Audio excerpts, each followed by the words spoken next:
So I already did a video part one of this with just kind of like ideas that you could use with AutoHotKeys, the different kind of use case scenarios. I had a few people submit some stuff, came up with some more ideas after my first video.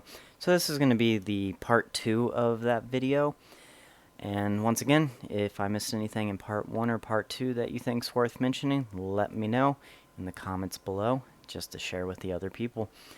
So, like I said in the first one, in case you didn't see that one, normally I do show you like the code, show you it in action, but if I were to do that in a video like this, it would be like 10 plus hours long. So I'm really just gonna kind of run through, bunch everything up into some categories briefly with a slideshow. Alright, here we go. Let's pull that up. Welcome. Alrighty. So the first one I got here, and this is definitely a fun one. Pranks. You can use AutoHotKeys to kind of mess around with someone if you want to. You create a script that just randomly moves the mouse at random intervals,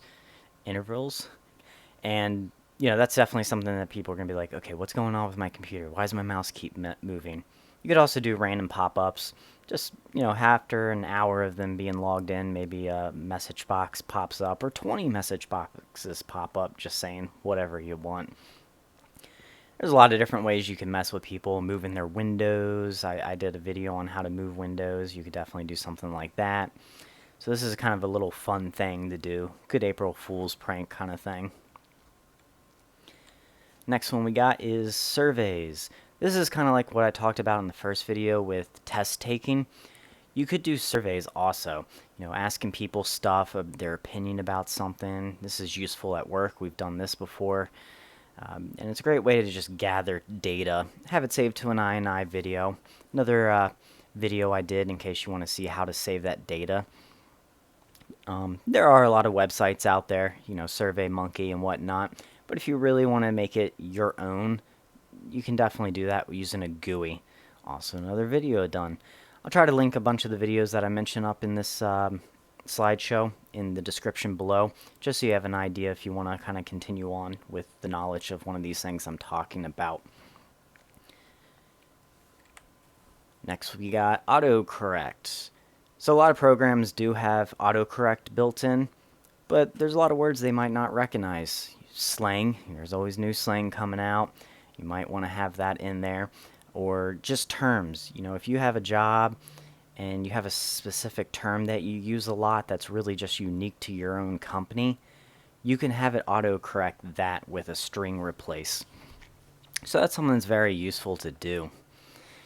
Just kind of add into your own dictionary, if you will. Kind of going off that, we do got faster typing. This also uses string replace. So I could do something where I do a string replace that anytime I type in like an abbreviation, FTW, it'll automatically just spell it out for the win. There's a lot of things you could do this. If you have a sentence you spell out quite a bit, you could have it so that anytime I type out SENT for sentence 1, it automatically adjusts it to, hello, today's date is this date, pull the date from the system. I've talked about that before too. So it's just a cool way to like type a lot faster by only typing in maybe a few characters and then just having it instantly create the entire sentence or phrase for you. I use this one quite a bit, especially when I'm doing like chats in video games. I want to relay a message to my team. I don't want to have to spend the whole time typing out like a whole sentence. I can just type in like, some 3-digit code that I normally wouldn't type in a normal environment, and it would just automatically fill out that sentence and then just have it automatically send enter for me. It saves a lot of time, especially in games where, time is very important. League of Legends, World of Warcraft, all that kind of stuff. Also good for work too. If you have a work where you're typing a lot and it matters how much work you're getting done every day, this is something that could definitely help you there. So this is kind of an interesting one. Software replacement. There's a lot of software out there. There could be software out there that already does what you want, but maybe it costs money, or it doesn't work exactly the way you want it to work, maybe you kind of want it to be designed differently or whatnot, you can definitely do that. We've done this at my company where, there's a product out there, but it costs $20 a month for a subscription fee to use the software, and it's like, well, you know what? It would only take me 1 day to make something in AutoHotKeys that would do the exact same thing, but it's going to be free. So we're just going to do it that way. Obviously, if it's a more extensive program, it might not be the way to go with AutoHotKey, putting all that time and effort in for such a complex thing. But for simple programs, you can always make a GUI, design it the way you want, have the functionality exactly meant for the way you need it to do. I can't think of any examples of what we've done before with this, but I know we have done this. So that's always a fun one to do. I've made my own software before just because I couldn't even find something out there that did it the way I want it to. I thought I could do it better.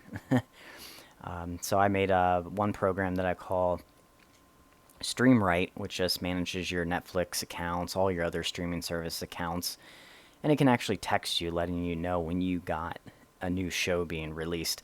And I couldn't really find anything out there that would handle all the streaming services.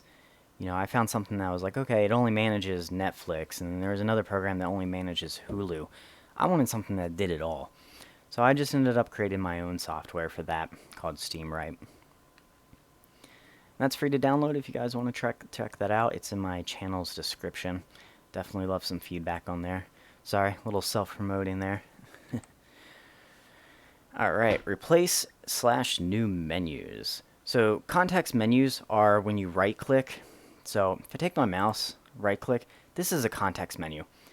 But let's say I don't like, the order this is in. I want it in a different order, or maybe I feel like this menu doesn't have enough functionality. I want this stuff on here, but I want to add a few of my own little things in here. You can create your own context menus with AutoHotKey. So that way you can build it the way you want. You don't have to go by the program's rules. You can have 2 menus that you just want to combine as one. You could do that. Add new menus. Maybe a lot of the stuff on here I find completely useless, and I only really need the cut, copy, paste up here. And that's all I want to see. I don't want to see all this other crap. I could just create my own context menu with only these 3 options and have it do it that for me. So there we go. I actually got to show you something live. I didn't think I was going to. I do that a lot just because I like stuff to be designed for me. So I'll do that all the time with, even programs like Paint. I want to be able to have all the menu items that I like in one single place and function the way I want it to do. Syncing up. Can't really think of very many reasons for this to be used, but I have used this in the past to play Netflix at the same time as a friend of mine who's, not in my house, somewhere else, and we want to watch at exactly the same time because we're on the phone together or talking or whatever. There are websites out there. There's one, I think it's actually called watchtogether.com maybe, but it's very limiting. You have to create an account, you have to sign in with all your stuff and whatnot. So I actually created a script that's very simple. It's just an input box, and we both started on our computers. We pick a time. So it's 9:55. We say, okay, we're going to start this TV show or movie at 10 o'clock. We can enter into the input box 10 p.m. and then every 5 seconds, or every second actually, I think I had it going, it checks the time. So that way at exactly 10 o'clock on both of our computers, it will automatically just push the space bar on Netflix so it starts playing the movie or the TV show at the exact same time for us. Obviously, if you pause or something, you got to kind of re-enter the time for, okay, what time do we want to start it? We'll start it a minute from now. You can put that in there. That's the only time I've ever really thought about using something like this.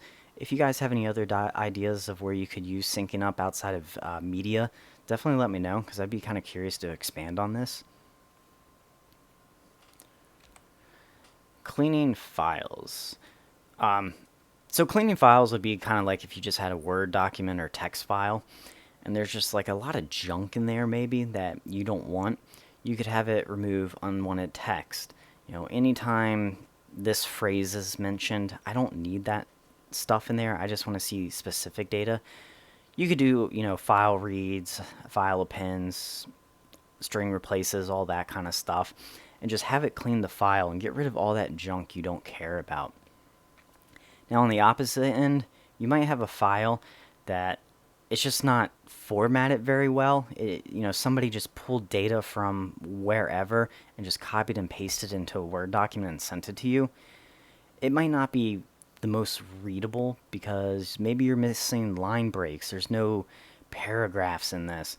You can also do the exact same thing with like string replaces and whatnot and add those line breaks. Every time a phrase is mentioned, that's always the end of the data, and then the next line starts new data. So go ahead and just put a line break in between those so it's just easier to read. There's a lot of different things you could do with this. It really depends on what kind of files you got and what you're really looking at. Don't really see this being more of a personal use, but more of a work environment use. But hey, you never know. Everybody has different needs in the world there. And that one I actually covered in the last video. Don't know why that one was there. Better GUIs. This kind of goes back to how I was saying about you got a program, maybe you don't like the contextual menu. Well, maybe you also, on the other side, just don't like the layout of, whatever you're looking at. You could design your own.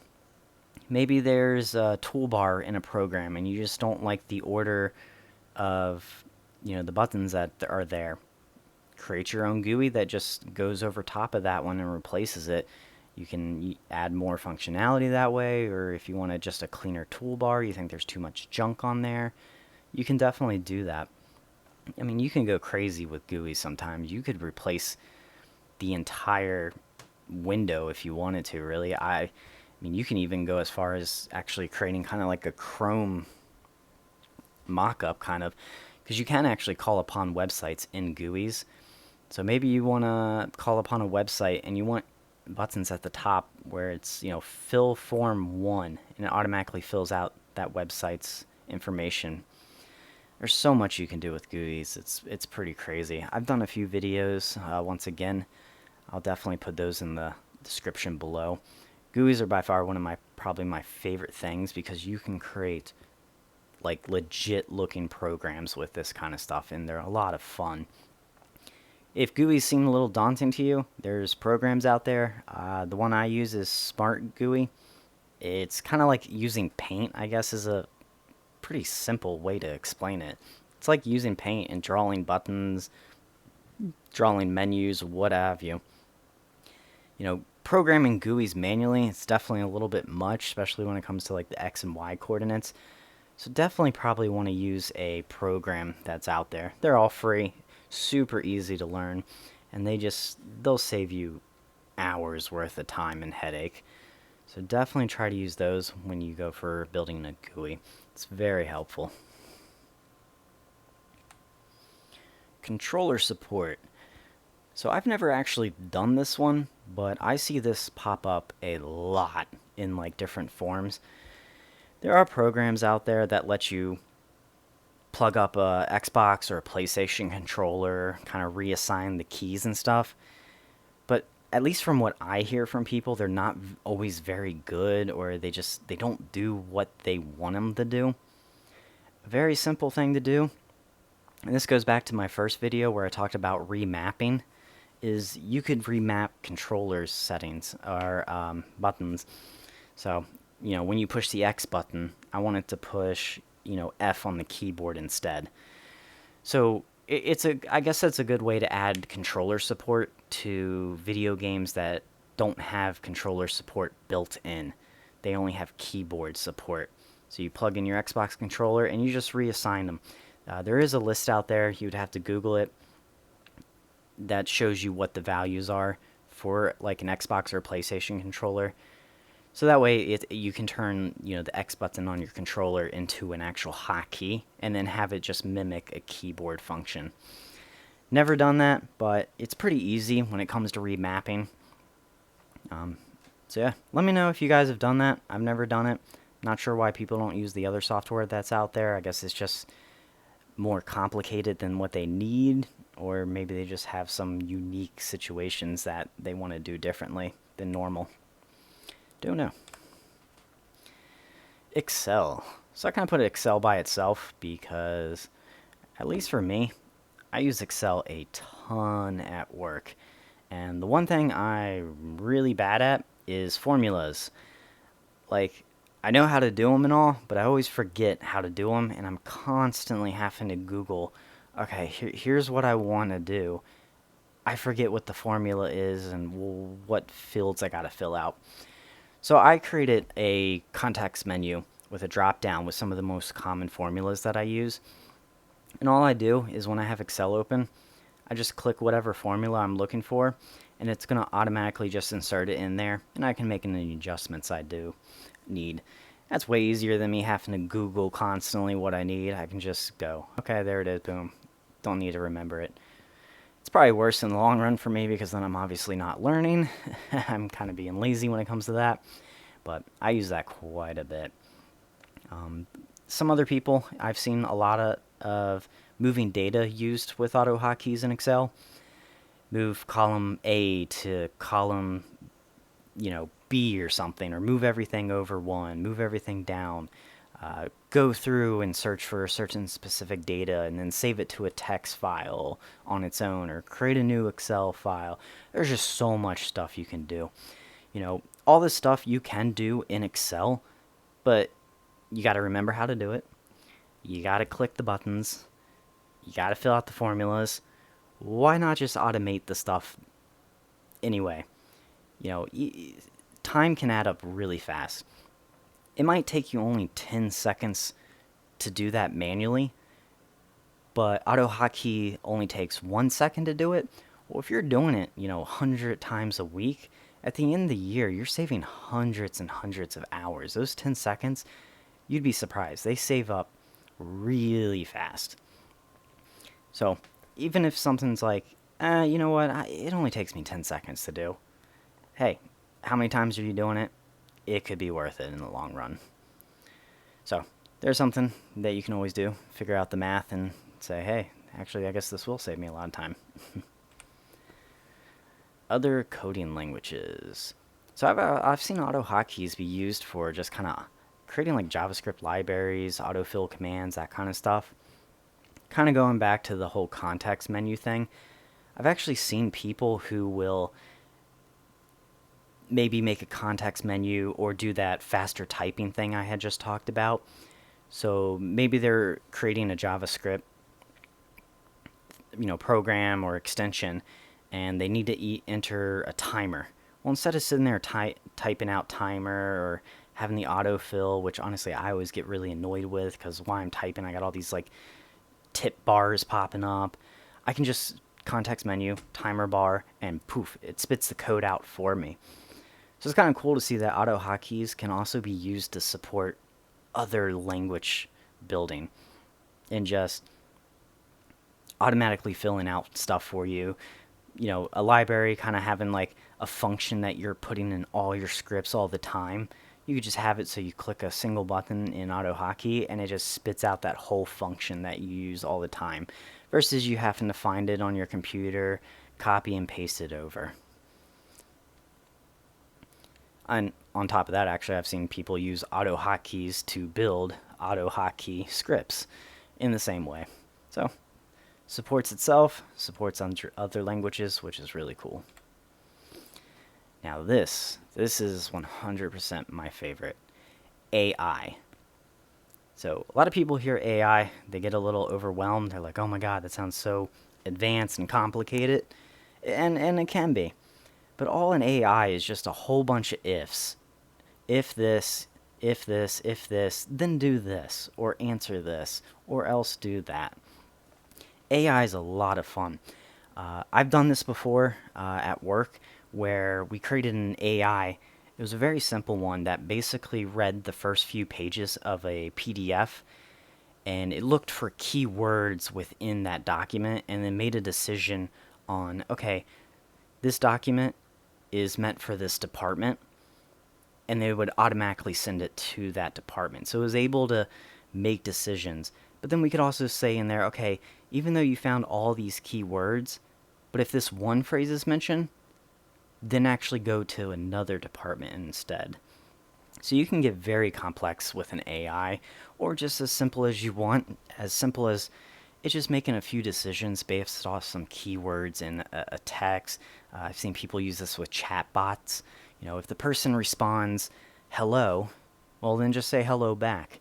If they say a phrase of what's up, sup, how are you, respond back with, I'm good, how about you? So this is very popular to do with definitely like chat bots or just making decisions by reading text files. But yeah, that is one of my favorites. I'm actually planning to do an entire video on AI building in AutoHotKeys. I'll do a pretty simple one and then maybe get a little bit more advanced in a second one just to show you like the both sides of the spectrum on that kind of thing.